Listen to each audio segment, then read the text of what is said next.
গল্পের নাম সাহেবা শক্তি, লেখিকা সঞ্জিতা বিনতে শফি, পর্ব সংখ্যা 22। সাহেবা অনার্স শেষ হয়ে গেছে, মাস্টার্সের প্রস্তুতি চলছে। সাহেবার রেজাল্ট আউট হওয়ার পর সবাই বাহ দিলেও ফারহান তাকে কঠিন ঝাড়ি দিয়েছে। এত খারাপ রেজাল্ট একটা মানুষ কিভাবে করতে পারে তা সে ভেবে পায় না। তার বইয়ের রেজাল্ট থেকে তার মরে যেতে ইচ্ছে হচ্ছে।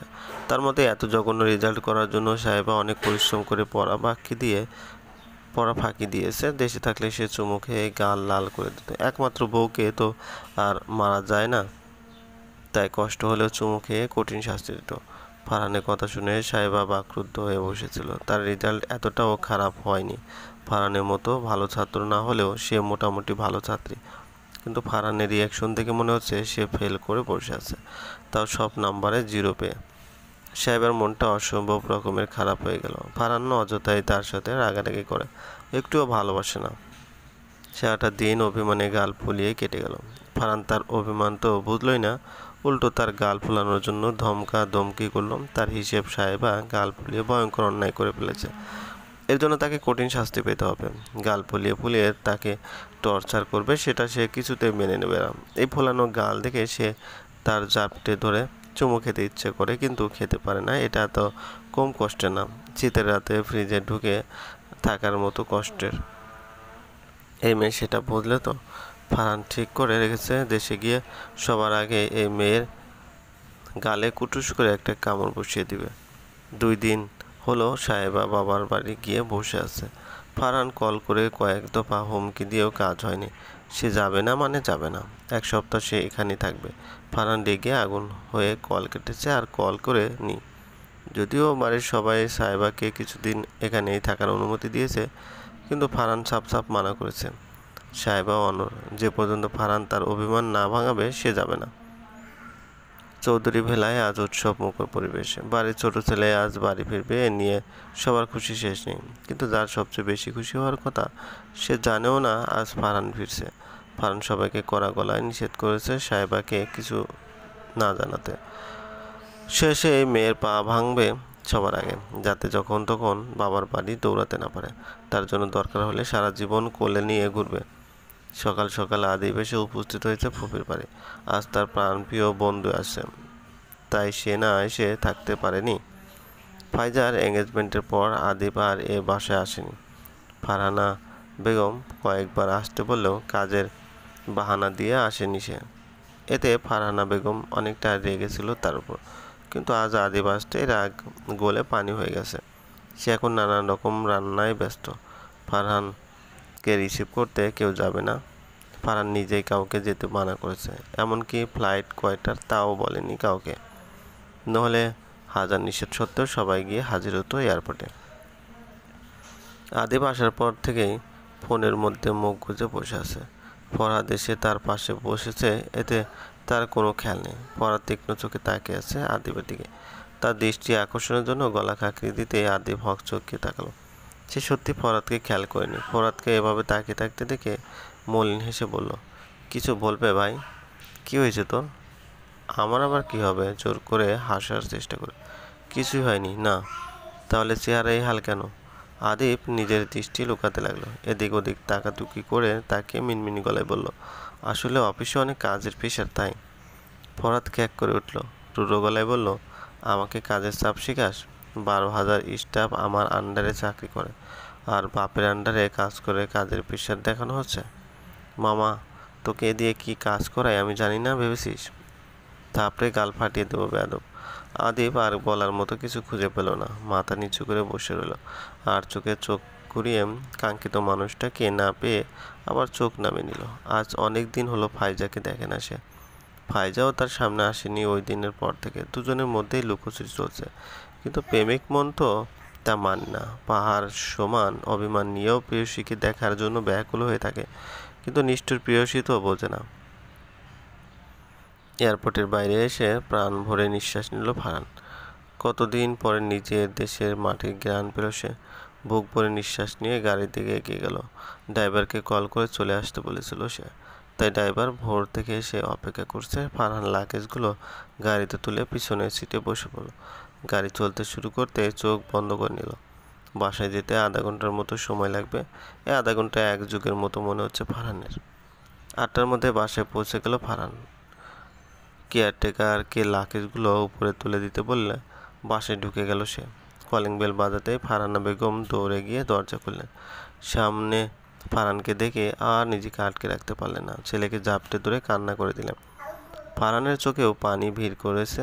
কতদিন পর মায়ের উষ্ণ আলিঙ্গন পেল। মায়ের কপালে চুমু খেয়ে তাকে নিয়ে সোফায় বসিয়ে দিল সে। সানোয়ার সাহেব আসতেই মাকে ছেড়ে বাবাকে জড়িয়ে ধরল। কেমন আছো আব্বু? আলহামদুলিল্লাহ ভালো। জার্নিতে কেমন সমস্যা হয়নি তো? না আব্বু। ফরহাদ অস্থির হয়ে বলল। আরে আমরাও লাইনে আছি। ফারহান এসে বাইকে জড়িয়ে ধরল। আদিব লাফিয়ে গিয়ে পিছন থেকে জাপটে ধরল ফারহানকে। সবার সাথে কথা বলে ফারহান ফাইজার কথা জানতে ছিল। ফারহানা বেগম বললেন, ফাইজা হসপিটালে আছে, ইমার্জেন্সি অপারেশন আছে তার, কিছুক্ষণ পরে চলে আসবে। ফারহান নিজের রুমে চলে গেল ফ্রেশ হতে। 10 মিনিটের মধ্যে শাওয়ার নিয়ে বাসা থেকে বেরিয়ে গেল। সবাই দেখেও কিছু বলল না, কারণ তারা জানে ফারহান কোথায় যাচ্ছে।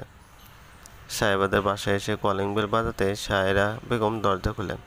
ফারহানকে দেখে মুচকি হেসে ভিতরে আসতে বললেন। ফারহান সালাম দিয়ে কুশলাদি বিনিময় করে সাহেবার কথা জানতে চাইতে সাহেবের রুম দেখে দিলেন তিনি। দরজা ধাক্কা দিয়ে ভিতরে ঢুকতে সাহেবের ঘুমন্ত মুখশ্রী চোখে পড়ল ফারহানের। বিছানায় হাত পা ছড়িয়ে ছিটিয়ে শুয়ে আছে সাহেবা।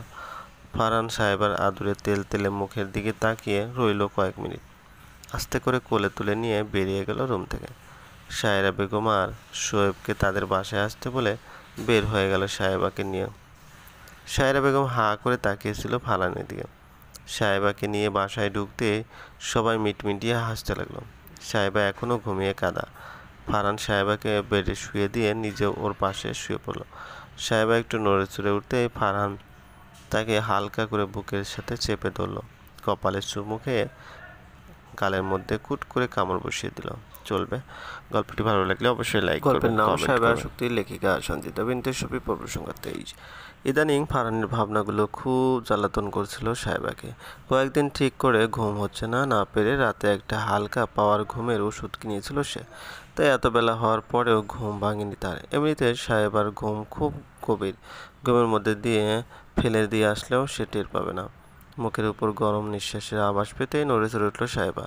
মনে হচ্ছে কেউ তাকে বারবার উষ্ণ স্পর্শ দিচ্ছে, তবুও সে চোখ খুলছে না।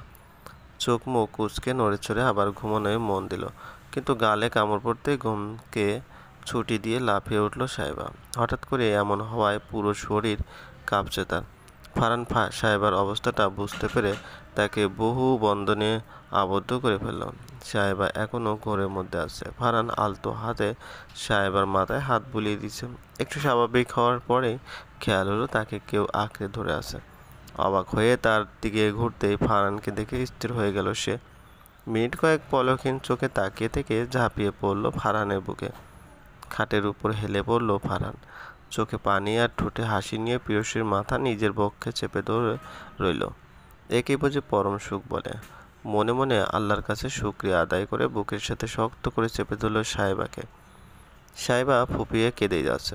সে জানে না এটা বাস্তব নাকি কল্পনা। যাই হোক না কেন, ফারহান তার সামনে আছে, এটাই যথেষ্ট। আর কত কাঁদবে বউ? বর এতদিন পরে এসেছে, কই জড়িয়ে ধরে আদর করবে, তা না করে কান্না করে ভাসিয়ে দিচ্ছ। ফারহানের কথা শুনে হুঁশ ফিরল সাহেবার। ঝড়ের গতিতে সরে গেল ফারহানের কাছ থেকে। এভাবে সরে যাওয়া ফারহানের মেজাজ খারাপ হলেও কিছু বলল না। সাহেবা ড্যাব ড্যাব করে তাকিয়ে আছে ফারহানের দিকে। হুট করে কান্নাটা বন্ধ হয়ে গেছে। কাঁপা কাঁপা হাতে ফারহানের গাল স্পর্শ করতেই চোখ থেকে আবার পানি পড়তে শুরু করলো। কান্নার কারণে গলা থেকে সোয়ার বের হচ্ছে না। ফারহান সাহেবাকে কাছে টেনে সন্তর্পণে চুমু খেলো তার ললাটে। সাহেবার কান্নামাখা মুখটা লজ্জায় লাল হয়ে গেল ফারহানের স্পর্শে। সাহেবার আদর মাখা মুখের লজ্জাটুকু নিজের চোখে বন্দি করে দিল ফারহান। তাকে নিজের কোলে তুলে নিয়ে কাঁধে ঘোরে ঘাড়ে মুখ গুজে বসে রইল। আমাকে জানালেন না কেন? সাহেবার অভিমানী গলা শুনে মুচকি হাসলো ফারহান। সাহেবাকে আরেকটু চেপে ধরে ফিসফিসে বলল, সুযোগ দিয়েছিলে বুঝি? খুব তো রাগ করে চলে গিয়েছিলে বাবার বাড়ি। তাহলে আমি কেন বলবো? সাহেবা আহত গলায় বলল, আমি অভিমান করেছিলাম, আপনি আমার অভিমান ভাঙাবেন না? আমিও অভিমান করে আছি, অনেক পুরনো অভিমান। তুমি ভাঙিয়েছিলে? তুমি তো আমার অভিমানের খবরও রাখোনি। ফারহানের কথা শুনে অবাক হয়ে গেল সাহেবা। ফারহানের কথা কিছুই মাথায় ঢুকলো না তার। আমি কি কোনো ভুল করেছি? আমি কেন বলবো? তুমি নিজেই ভাবো তুমি কি ভুল করেছো। এখন নিচে চলো, সবাই আমাদের জন্য অপেক্ষা করে আছে। ফারহানের কথায় সাহেবের খেয়াল হলো সে ফারহানদের বাসায়। আমি এখানে এলাম কিভাবে? অবাক গলায়। তোমার একমাত্র বরের কোলে চড়ে। সাহেবা বিস্ফোরিত চোখে তাকালো ফারহানের দিকে।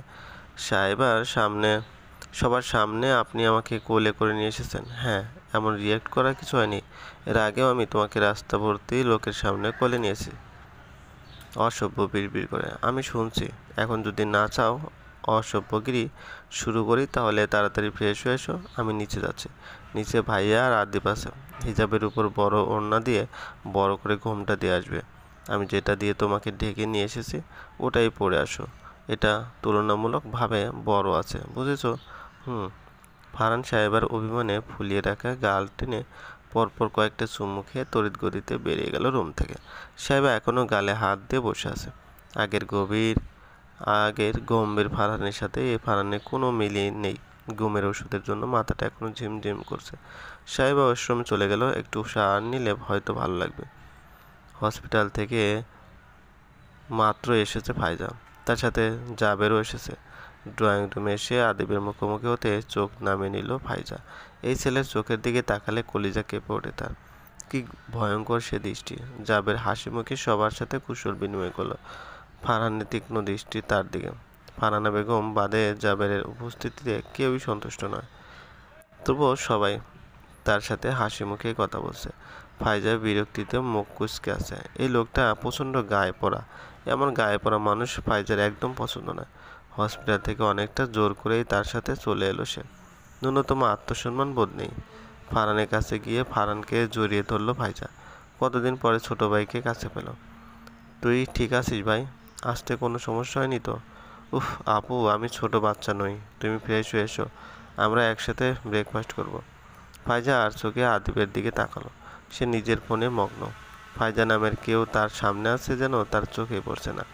ফাইজার ভাবতে প্রচণ্ড লজ্জা হয় এই ছেলেটার জন্য সে রাতে ঠিক মতো ঘুমাতে পারে না। তার ভাবনাগুলো মনকে এলোমেলো করে দেয়। এখন তো আদিবের চোখের দিকে তাকাতেও ভয় হয়। তার অনুভূতিগুলো না এই ইস্ত্রে পোকা ছেলেটা বুঝে ফেলে। নিজেকে সামলে নিয়ে ফাইজা নিজের রুমের দিকে অগ্রসর হলো। আদিব চোরা চোখে একবার তাকিয়ে আবার ফোনে মনোযোগ দিল। তার মনে এখন ঝড় উঠেছে, আর সেই ঝড় এখন সামনে বসে থাকা মানুষটাকে যে কোন সময় লণ্ডভণ্ড করে দিতে পারে নিজেকে নিয়ন্ত্রণ রাখা বড্ড দায় হয়ে পড়েছে। ফারহান, ফাইজা আর আদিব দুজনের দিকে এতক্ষণ খেয়াল করেছিল। দুজনের হাবভাব দেখে মুচকে হাসল সে। সামনে বসে থাকা মানুষটাকে তার একদম ভালো লাগছে না। যা করার তাড়াতাড়ি করতে হবে। আদিব উঠে চলে গেল দোতলার দিকে। ফরহাদ ফারহানকে খোঁচা দিয়ে ফিসফিস করে বলল, কি বুঝলি ভাই? আর একটা সুন্নতের অংশ হতে পারবো তো? বুঝলাম। ফরহাদ অসহায় গলায় বলল, আমি তোদের সবার বড়, আমার দিকেও একটু ধ্যান দে। চিন্তা করো না, তোমাকে আন্তর্জাতিক ব্যাচেলার গ্রুপের সভাপতি করে দেওয়া হবে। আমার অভিশাপ লাগবে দেখিস? লাগবে না। তুমি নিজেই নিজের ব্যবস্থা না করলে আমাদের কি করার আছে? এবার ভাবো তুমি কি করবে। দেখে নিব তোদের সব কয়টা মির্জাফর। ফাইজা ফ্রেশ হয়ে বেরোতেই দেখলো আদিব তার বিছানায় আয়েশ করে বসে আছে। আদিবকে দেখে শুকনো ঢোক গেল ফাইজা। সে রাতের পর থেকে আদিবকে দেখলে ভয় হয় তার। এখানে কি করছে তুমি? ফাইজার দিকে তাকিয়ে বাঁকা হাসলো আদিব। বেড থেকে নেমে আস্তে আস্তে এগিয়ে গেল ফাইজার দিকে। ফাইজা সেখানে ফ্রিজ হয়ে দাঁড়িয়েছে। আদিব ফাইজার মুখোমুখি দাঁড়ালো। এক দৃষ্টিতে ফাইজার মুখের দিকে তাকিয়ে রইল কিছুকাল। নিজেদের মধ্যকার দূরত্ব আর একটু গুছিয়ে নিশালো গলায় বলল, শাস্তির পরিমাণ খুব বেশি বাড়িয়ে ফেলছো সোনা। সহ্য করতে পারবে তো? আমি কিন্তু এক চুলো ছাড় দেবো না। কড়াই গন্ডায় উসুল করে নেব। তখন আবার আমাকে নিষ্ঠুর বলো না কিন্তু, আমি মেনে নেব না। আদিবের গরম নিঃশ্বাস ফাইজার মুখের উপর আসছে পড়ছে। দম বন্ধ হয়ে আসছে তার। কোনো রকম কাঁপা কাঁপা গলায় বলল, কি বলছো এসব? পাগলামি বন্ধ করো আদিব, সরে দাঁড়াও। আমি কাজে আসলেই ফোসকা পড়ে বুঝি? ওই ডাক্তার কাছে আসলে পড়ে না? মুখ সামলে কথা বলো আদিব। কি বলছো খেয়াল আছে? আর সে কাছে আসলে ফোসকা পড়বে কেন? আমার ভাগদত্তা সে। কয়েকদিন পরে স্বামী হবে। আমার উপরে একদিন সম্পূর্ণ অধিকার থাকবে তার। যার পিছন আমার সমস্ত সত্তা জুড়ে থাকবে তার কাছে আশায় ফুসকা পড়ার কথা নয় নিশ্চয়ই। আদিব শান্ত চোখে তাকিয়ে আছে ফাইজার দিকে। তবে তার চোখ থেকে আগুন বেরোচ্ছে। দৃষ্টিতে যদি কাউকে জ্বালিয়ে দেওয়া যেত তাহলে সামনে দাঁড়িয়ে থাকায় এই রমণী এতক্ষণে ভস্ম হয়ে যেত। সেই একদিনটা তোমার জীবনে খুব জলদি আসবে সোনা। আজকের এই কথাগুলোর মাসুল দেওয়ার জন্য সেদিন প্রস্তুত থেকো। তোমার সমস্ত সত্তায় বিছড়ে ঝড় না তোলে আমি আদিব ক্ষান্ত হব না, কথা দিলাম। ভীষণ অসুস্থ। চলবে। গল্পটি ভালো লাগলে অবশ্যই লাইক করবেন, কমেন্ট করে জানিয়ে দেবেন।